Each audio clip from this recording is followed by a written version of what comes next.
Hello friends, स्वागत है आप सभी का ई लर्निंग विद दुर्गेश में। सीडीपी की एक नई क्लास के साथ मैं मुकेश आप सभी का स्वागत करता हूं। फ्रेंड, ये क्लासेज आपकी आगामी रीट और यूपी टेट और जो भी आगामी हमारी परीक्षाएं होने वाली हैं शिक्षक भर्ती संबंधित जो है, जैसे सीटेट का अनाउंसमेंट हो चुका है, उन सभी परीक्षाओं के लिए यह सीडीपी के एक बेहद महत्वपूर्ण क्लास है। फ्रेंड, यहाँ से सीडीपी के बेसिक क्वेश्चन आपके बहुत अच्छी तरीके से प्रिपेयर होंगे, जो कि परीक्षा में सीधे तौर से आपको मदद पहुँचाएंगे। तो फ्रेंड, इस क्लास से स्वयं जुड़े रहे और वीडियो को सभी साथियों तक शेयर करिएगा। फ्रेंड, क्लास प्रारंभ हो चुकी है, जल्दी जल्दी सभी साथी लाइव आ जाइए। यह क्लास आपके लिए बेहद महत्वपूर्ण है। चलिए फ्रेंड, क्लास को प्रारंभ कर दिए हम लोग। पहला क्वेश्चन हमारा है, अधिगम तब तक संभव नहीं है। जी हाँ फ्रेंड, बात कर रहे हैं कि अधिगम तब तक संभव नहीं है जब तक कि व्यक्ति की शारीरिक व मानसिक रूप से नहीं हो। क्या फ्रेंड, बहुत सिंपल सा क्वेश्चन है। इस क्वेश्चन के लिए फटाफट अपने आंसर कमेंट करिए फ्रेंड, कि अधिगम तब तक संभव नहीं होता जब तक व्यक्ति का शारीरिक और मानसिक जो दशा होती है किस रूप में तय नहीं हो, या तत्पर हो, परिपक्व हो, सूझबूझ वाला हो, इनमें से सभी। फटाफट आंसर कमेंट करें फ्रेंड। कह रहे हैं कि अधिगम तब तक संभव नहीं है जब तक कि व्यक्ति की शारीरिक और मानसिक रूप से तत्पर नहीं हो, परिपक्व नहीं हो, सूझबूझ वाला नहीं हो, या इनमें से सभी। फटाफट आंसर कमेंट करके बताएं फ्रेंड, क्वेश्चन का सही जवाब क्या होगा। जी हाँ, कह रहे हैं कि शारीरिक और मानसिक रूप से तत्पर, भाई तत्पर होगा तो अधिगम होगा, परिपक्व नहीं हो। जी हाँ फ्रेंड, परिपक्व नहीं हो। ऑप्शन नंबर 20 क्वेश्चन का बिल्कुल सही जवाब है कि जब व्यक्ति शारीरिक और मानसिक रूप से परिपक्व नहीं रहेगा तब तक अधिगम हो पाना संभव नहीं है। कहने का मतलब फ्रेंड कि यदि बच्चा बोल नहीं पा रहा है तो वह पुस्तक कैसे पढ़ेगा। यदि बच्चा बोल नहीं पा रहा है तो पुस्तक कैसे पढ़ेगा। यदि बच्चा अभी खड़े नहीं हो पा रहा है तो दौड़ कैसे पाएगा। कहने का मतलब जब व्यक्ति शारीरिक रूप से, मानसिक रूप से परिपक्व हो तभी उचित अधिगम कराया जा सकता है, अन्यथा नहीं कराया जा सकता है। जी हाँ, तो विकल्प नंबर 20 क्वेश्चन का बिल्कुल सही जवाब होगा। क्यों होगा यह भी आप लोगों ने जान लिया। तो विकल्प नंबर 20 क्वेश्चन का बिल्कुल सही जवाब है, B is the right answer, जब तक बालक शारीरिक और मानसिक रूप से परिपक्व न हो। बढ़ेंगे आगे फ्रेंड, रटने की आदत से क्या हानि होती है। जी हाँ फ्रेंड, पूछा जा रहा है कि रटने की आदत से क्या हानि होती है। सिंपल सा क्वेश्चन है, मैं चाहूंगा इसका आंसर आप सभी साथी बिल्कुल सही कमेंट करें। देखिए, तत्पर का यहाँ पर कह रहे हैं साथी का ऑप्शन नंबर ए होगा, तो ऑप्शन नंबर ए इसलिए नहीं होगा। कह रहा है कि अधिगम तब तक संभव नहीं है जब तक व्यक्ति शारीरिक मानसिक रूप से तत्पर न हो। अरे भाई, तत्पर नहीं होगा तब अधिगम कैसे। तत्पर का मतलब होता है तैयार, और तैयार का यहाँ पर हो जाता है कि नियम, यहाँ पर जब सीखने का जो नियम होता है उसके अंतर्गत तत्पर को हम लेते हैं, लेकिन यहाँ पर अधिगम की हम प्रारंभिक अवस्था की बात कर रहे हैं।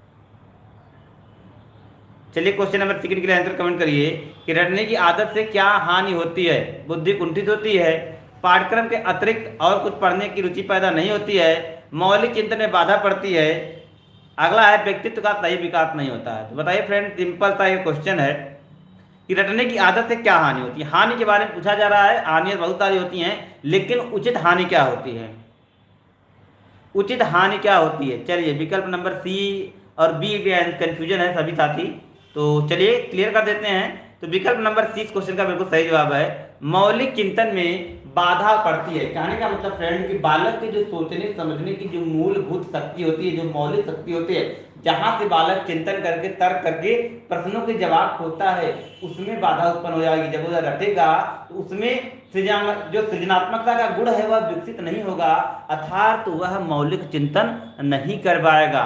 इसलिए विकल्प नंबर 30 क्वेश्चन का बिल्कुल सही जवाब होगा।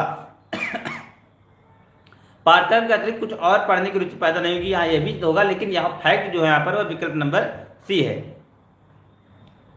आगे फ्रेंड, उत्तर बाल्यावस्था का टाइम ड्यूरेशन क्या है। उत्तर बाल्यावस्था का समय सीमा कब होता है। 1 से 3 वर्ष, 3 से 6 वर्ष, 6 से 12 वर्ष, या 12 से 18 वर्ष। तो बात कर रहे हैं उत्तर बाल्यावस्था की, तो आपको फ्रेंड जानकारी होनी चाहिए।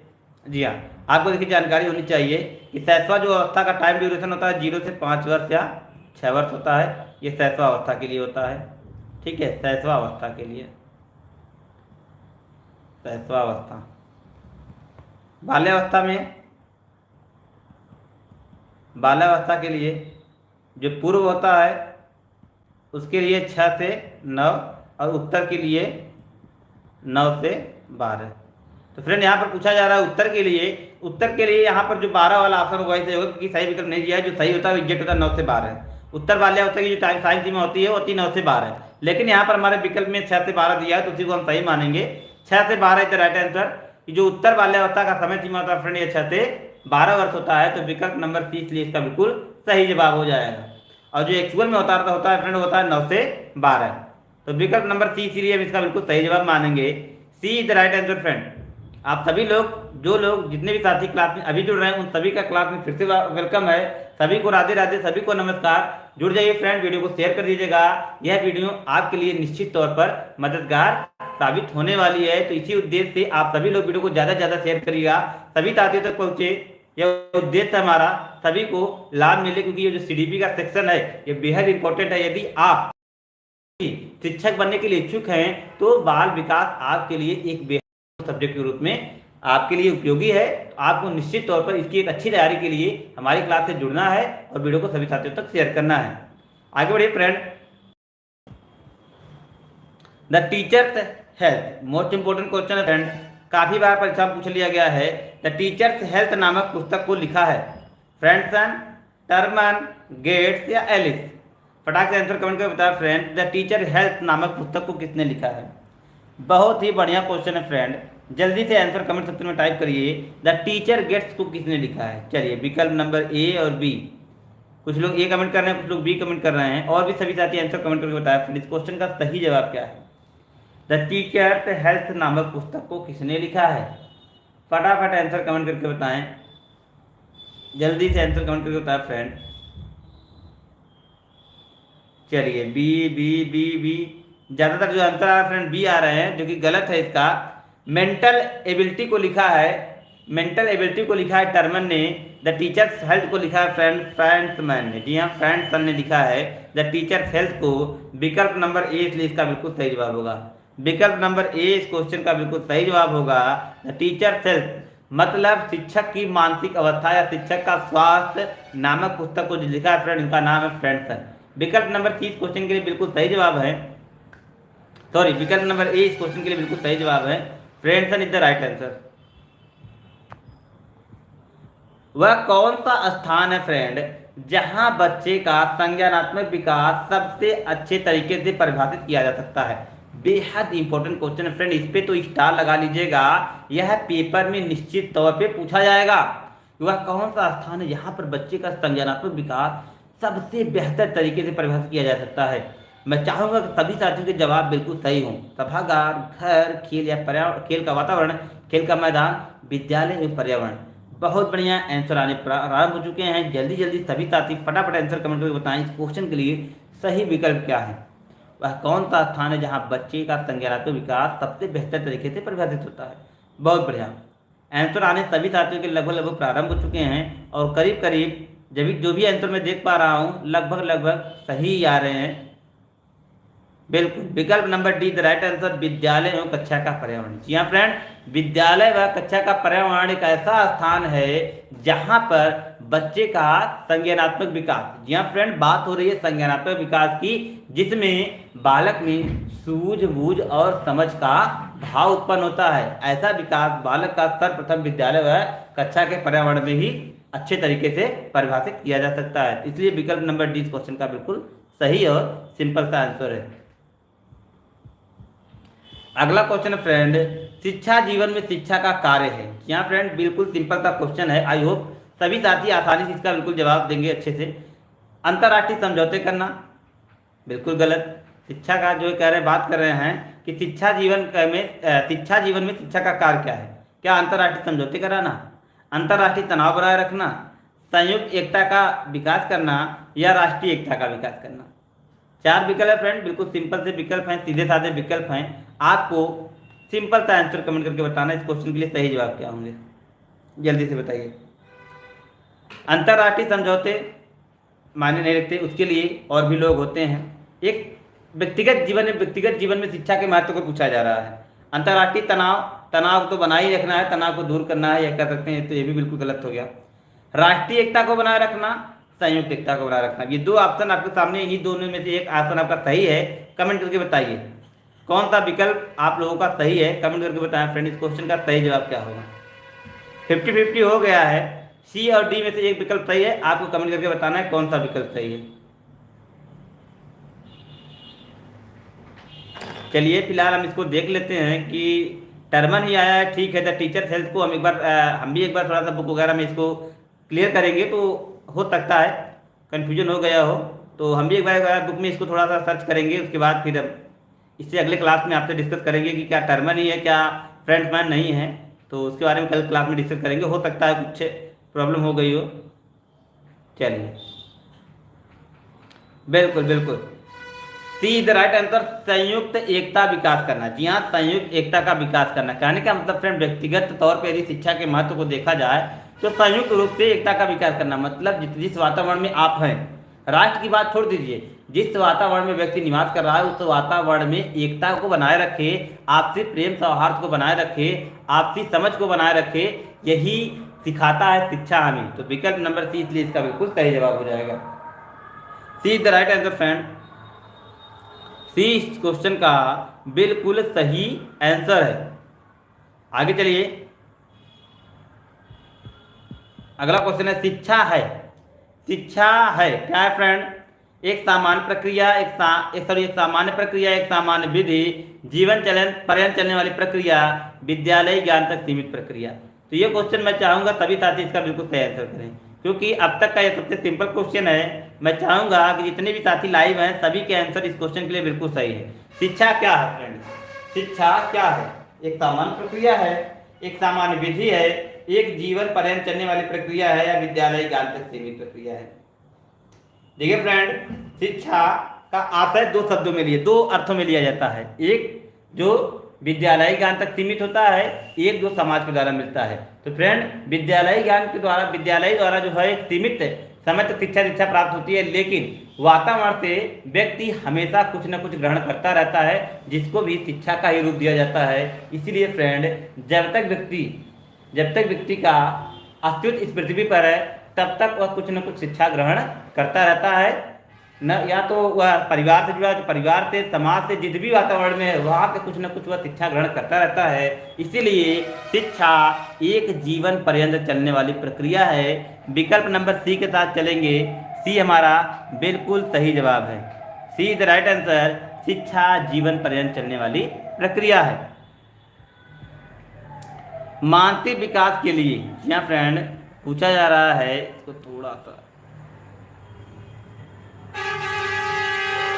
चलिए, कह रहे हैं कि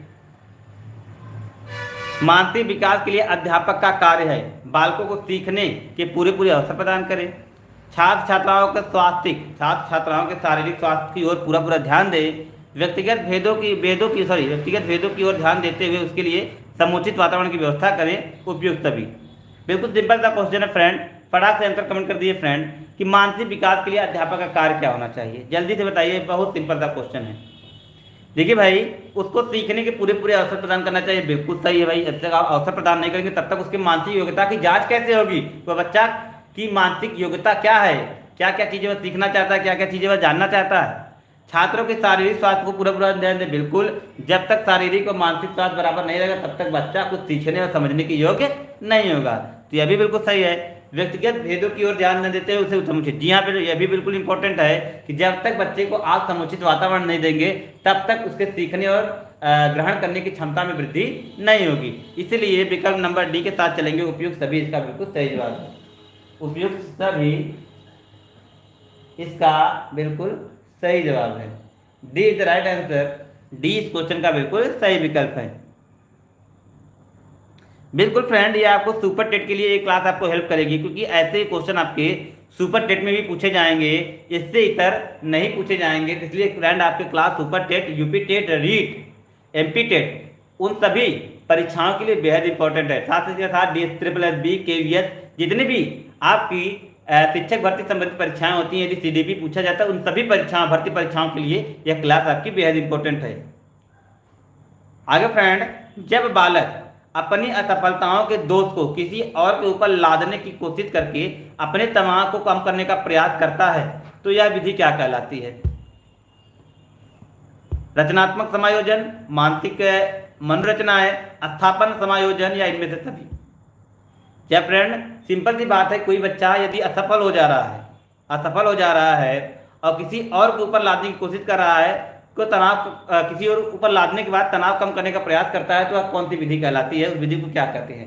जैसे कहते हैं कि जैसे किसी का एग्जाम क्रैक नहीं हो पाता, निकल नहीं पाता है, तो देता है पेपर बनाने वाले के ऊपर दोष देता है कि पेपर बहुत कठिन आया था, या पेपर का पैटर्न आउट ऑफ सिलेबस था, या पेपर कहीं दूसरी जगह से पूछा गया था। तो इस प्रकार के तमाम प्रकार के एक्सक्यूज लोग रखते हैं कि अपने आप को संतुष्टि देने के लिए, जैसे क्या होता है, हम ही आप करते क्या है कि पेपर को बता देते हैं संतुष्टि अपने आप को देने के लिए कि पेपर आउट ऑफ सिलेबस था, यहाँ से आया था, वहाँ से आया था। तो इस विधि को मनोवैज्ञानिक भाषा में क्या कहते हैं?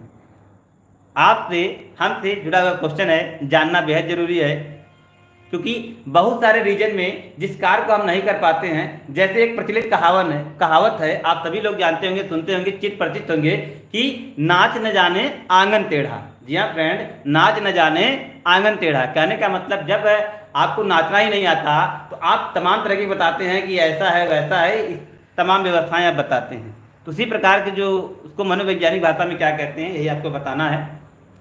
तो जी हाँ फ्रेंड, स्थापन समायोजन उसको कहते हैं। विकल्प नंबर सी इस क्वेश्चन का बिल्कुल सही जवाब। कहने का मतलब एक स्थान से दूसरे स्थान स्थानांतरित कर दे रहे हैं। स्थापन समायोजन इसको कहेंगे कि मतलब परिस्थिति को एक स्थान से दूसरे स्थान हम लोग समायोजित कर दे रहे हैं, इसलिए इसको क्या है, स्थापन समायोजन का नाम दिया जाता है।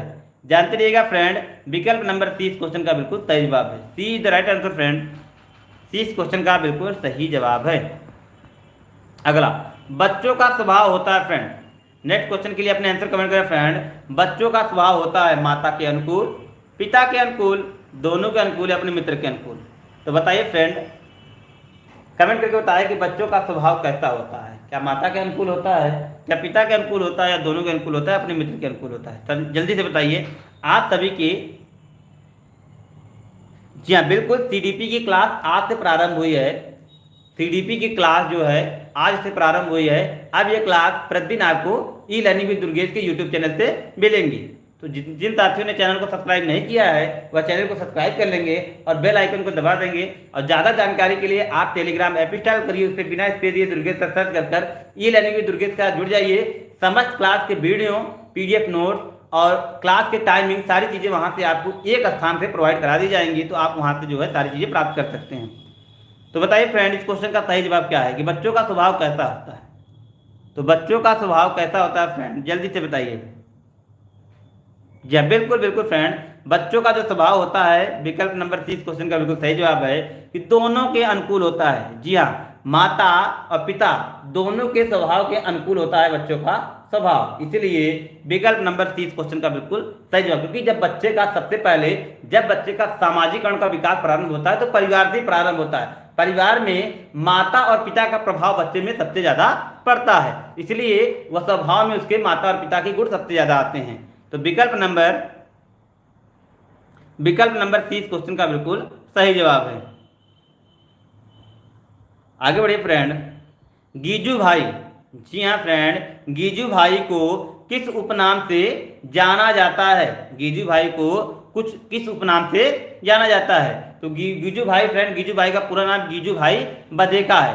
तो भाई नाम से बाल गांधी, चाचा या बाबा, किस नाम से इनको जाना जाता है फ्रेंड? बहुत सिंपल सा क्वेश्चन है। तो गीजू भाई को जो उपनाम, जिस नाम से उनको प्रचलित है, जिस नाम से वो जाने जाते हैं, वह नाम है फ्रेंड बाल गांधी। इनका एक प्रसिद्ध पुस्तक है फ्रेंड, उसका नाम याद रख सकते हैं सर, प्राथमिक शाला में भाषा शिक्षा। ठीक है फ्रेंड, प्राथमिक शाला के लिए भाषा शिक्षा, इनका एक बहुत ही प्रसिद्ध पुस्तक है, इसका नाम आप याद रख सकते हैं। विकल्प नंबर 20 क्वेश्चन का बिल्कुल सही जवाब है। गीजू भाई बधेका को बाल गांधी के रूप में जाना जाता है। विकल्प नंबर 20 क्वेश्चन का बिल्कुल सही और सिंपल सा आंसर है। अगला, अंतर्मुखी बालक होता है फ्रेंड, अंतर्मुखी बालक होता है सभी के साथ मिलकर चलने वाला, सभी के साथ मिलकर चलने वाला, बिल्कुल गलत। अंतर्मुखी सभी के साथ मिलकर नहीं चलता है, वह एकांत में रहना पसंद करता है। समस्याओं को पारस्परिक रूप से, समस्याओं को पारस्परिक रूप से समझने वाला, यह गुण आपके भाई पाए जाते हैं किसमें, यह गुण आपके पाए जाते हैं उभयमुखी बालकों में। एकांत में विश्वास करने वाला, बिल्कुल यही बिल्कुल सही जवाब है कि जो अंतर्मुखी बालक होते हैं वह एकांत में रहना पसंद करते हैं, इसलिए विकल्प नंबर 30 क्वेश्चन का बिल्कुल सही जवाब हो जाएगा। विकल्प नंबर इस क्वेश्चन का बिल्कुल सही 30 इसका सही जवाब हो जाएगा, क्योंकि जो अंतर्मुखी बालक होते हैं वह अपने आप को समाज से दूर समझते हैं, समाज से अलग समझते हैं, वह एकांत में रहना पसंद करते हैं, वह किसी भी प्रकार का शोरगुल पसंद नहीं करते हैं। तो विकल्प नंबर 30 क्वेश्चन का बिल्कुल सही जवाब है। भाषा एवं शारीरिक विकास में उभयनिष्ठ तत्व है एंड भाषा एवं शारीरिक विकास में उभयनिष्ठ तत्व क्या है? विभिन्न आयु में वृद्धि का प्रतिस्फुटन, अनुभव पर निर्भर होना, प्रशिक्षण पर निर्भर होना, उपयुक्त सभी। बताइए जल्दी से फ्रेंड इस क्वेश्चन का सही जवाब क्या है? भाषा और उभयनिष्ठ तत्व क्या है कि मतलब कब हम कह सकते हैं कौन सा ऐसा तत्व है जो भाषा और शारीरिक दोनों के विकास में कह सकते हैं कॉमन होता है, कॉमन रूप से भाग लेता है? चलिए विकल्प नंबर ए और सी आंसर आने चालू हैं, सी और डी। प्रशिक्षण पर निर्भर हो, देखिए भैया भाषा की बात कर रहे हैं, भाषा सीखने के लिए बालक में प्रशिक्षण की आवश्यकता नहीं होती है। बालक क्या होता है धीरे धीरे जैसे जैसे वह जिसकी आयु बढ़ती है वैसे वैसे उसके क्या है कि जो शारीरिक गुण होते हैं उसमें इसका विकास प्रारंभ होता है। तो कहने का मतलब विभिन्न आयु में होने वाले जो वृद्धि का होता है प्रभाव वह भाषा तथा शारीरिक विकास में उभयनिष्ठ तत्व के रूप में काम करता है। मतलब फ्रेंड शारीरिक विकास का भी प्रभाव आयु से है और भाषा के विकास का भी प्रभाव आयु से है कि मतलब किस अवस्था में, जैसे आप जानते हैं कि 6 महीने का बच्चा क्या बोलता है, कितने शब्द बोलता है, 2 महीने का बच्चा कितने शब्द बोलता है, 9 महीने का बच्चा कितना शब्द बोलता है। तो कहने का मतलब ये चीजें आयु पर डिपेंड हुई फ्रेंड ना। 2 वर्ष का बच्चा कितने शब्द बोल सकता है, 5 वर्ष का बच्चा कितने शब्द बोल सकता है, ये चीजें आयु पर डिपेंड हुई कि नहीं। इसीलिए भाषा और शारीरिक विकास दोनों के लिए उभयनिष्ठ जो तत्व है फ्रेंड वह है आपका विभिन्न आयु में वृद्धि होने स्फुटन। तो ए इस क्वेश्चन का बिल्कुल सही जवाब है। अगला, शिक्षा मनोविज्ञान की प्रकृति है। जी हाँ फ्रेंड, एजुकेशन साइकोलॉजी का नेचर कैसा है, मतलब पूछा जा रहा है कि शिक्षा साइकोलॉजी, शिक्षा मनोविज्ञान की प्रकृति है। विज्ञान है शिक्षा मनोविज्ञान, शिक्षा मनोविज्ञान कला है, शिक्षा मनोविज्ञान कला और विज्ञान दोनों है, या इनमें से कोई नहीं है?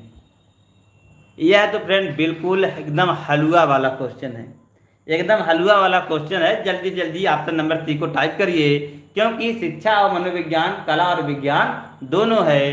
तो विकल्प नंबर सी इस क्वेश्चन का बिल्कुल सही जवाब है।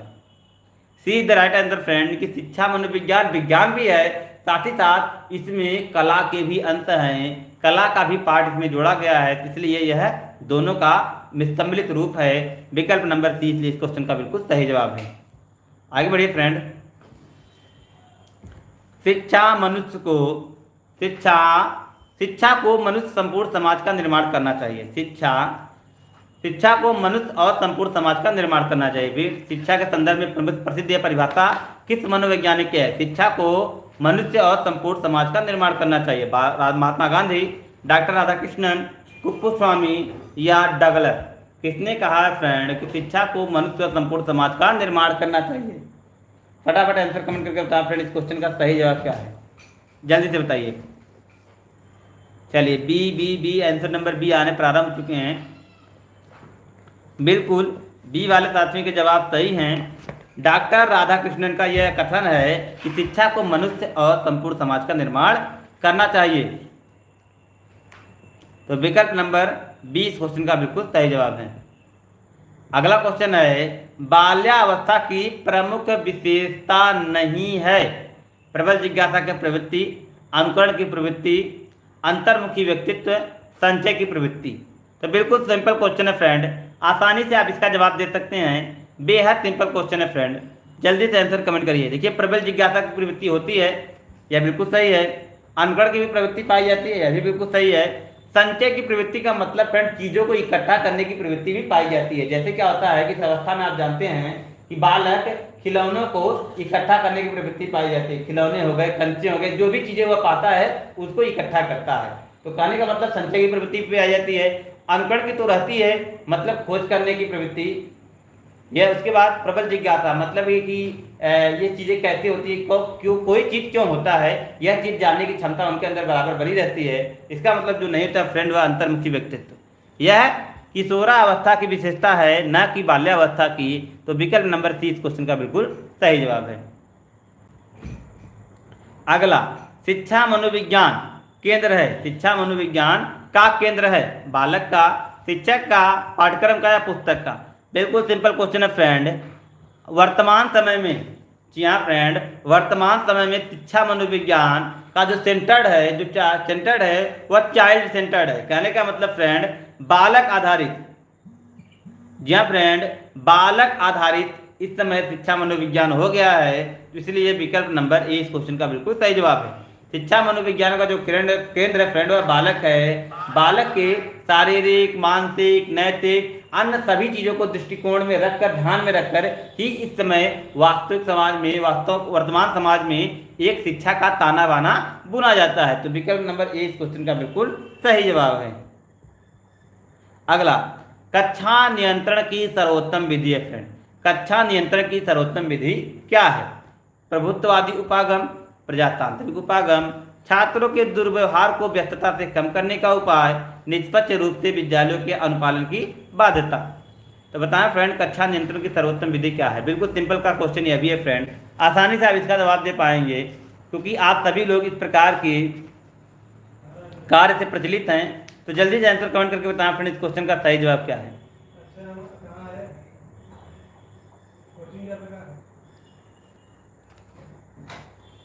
विकल्प नंबर बी, ए, सी बी आंसर आने प्रारंभ हो चुके हैं। जी हाँ, विकल्प नंबर 20 क्वेश्चन का बिल्कुल सही जवाब है प्रजातांत्रिक उपागम। प्रजातांत्रिक उपागम इस क्वेश्चन का बिल्कुल सही जवाब है, बिल्कुल सही जवाब है। कक्षा नियंत्रण की सर्वोत्तम विधि प्रजातांत्रिक उपागम इस क्वेश्चन का बिल्कुल सही जवाब है। कहने का मतलब फ्रेंड कि कक्षा में यदि लोकतांत्रिक माहौल स्थापित होगा तब उस विधि द्वारा सबसे अच्छे तरीके से कक्षा का नियंत्रण किया जा सकता है। इसलिए विकल्प नंबर 20 क्वेश्चन का बिल्कुल सही जवाब है। अगला क्वेश्चन फ्रेंड कि बालक के व्यवहार में परिवर्तन के लिए किस व्यवहार अध्ययन की विधि का सहारा लिया जाता है? यहाँ फ्रेंड बात कर रहे हैं व्यवहार में परिवर्तन के लिए किस व्यवहार अध्ययन विधि का सहारा लिया जाता है? साक्षात्कार विधि, प्रश्नावली विधि, उपचारात्मक विधि या प्रयोगात्मक विधि। व्यवहार में परिवर्तन लाने के लिए किस विधि का प्रयोग किया जाता है? जल्दी से कमेंट करके बताएं फ्रेंड कि व्यवहार में परिवर्तन लाने के लिए किस विधि का प्रयोग किया जाता है? जल्दी से बताइए कि व्यवहार में परिवर्तन लाने के लिए किस विधि का प्रयोग किया जाता है। इंपॉर्टेंट क्वेश्चन है फ्रेंड। देखिए, व्यवहार में परिवर्तन लाने के लिए सबसे पहले फ्रेंड निदानात्मक परीक्षण कराया जाता है। निदानात्मक के द्वारा क्या होता है, समस्या का पता लगाया जाता है और तत्पश्चात उपचारात्मक परीक्षण के द्वारा उसके व्यवहार में परिवर्तन लाया जाता है। कहने का मतलब जिस कारण बच्चा गलत रास्ते पे जा रहा है उस कारण का पता लगाकर उपचारात्मक परीक्षण के द्वारा उसके व्यवहार को सही किया जा सकता है, उसमें सुधार लाया जा सकता है। इसलिए विकल्प नंबर 30 क्वेश्चन का बिल्कुल सही जवाब है। अगला क्वेश्चन फ्रेंड, कौटिल्य के अनुसार व्यक्तित्व के प्राथमिक सील के गुण बताइए। जी हाँ फ्रेंड, कौटिल्य के अनुसार व्यक्तित्व के प्रारंभिक सील के गुण बताइए। 12, 20, 10 और 13। या फ्रेंड कैटिल आर.बी. कौटिल्य के अनुसार व्यक्तित्व के प्रारंभिक सील गुण कितने हैं? 12 हैं, 20 हैं, 10 हैं, 13 हैं। इंपॉर्टेंट क्वेश्चन है फ्रेंड, फटाक से आंसर कमेंट करके बताएं इस क्वेश्चन का सही जवाब क्या है। जल्दी से बताइए इस क्वेश्चन का सही जवाब क्या है। आर.बी. कैटल ने व्यक्तित्व के प्राथमिक सील गुण की जो संख्या बताई फ्रेंड वह बताइए 12 है। तो विकल्प नंबर ए इस क्वेश्चन का बिल्कुल सही जवाब है। काफी साथी चार हमारे विकल्प नंबर ए कमेंट कर रहे हैं, आप सभी के जवाब बिल्कुल सही हैं। A is the right answer friend. तो ये था फ्रेंड आज का आपका कंप्लीट क्लास। मिलते हैं आपसे कल के लेक्चर में, तब तक के लिए best of luck, thank you, good bye.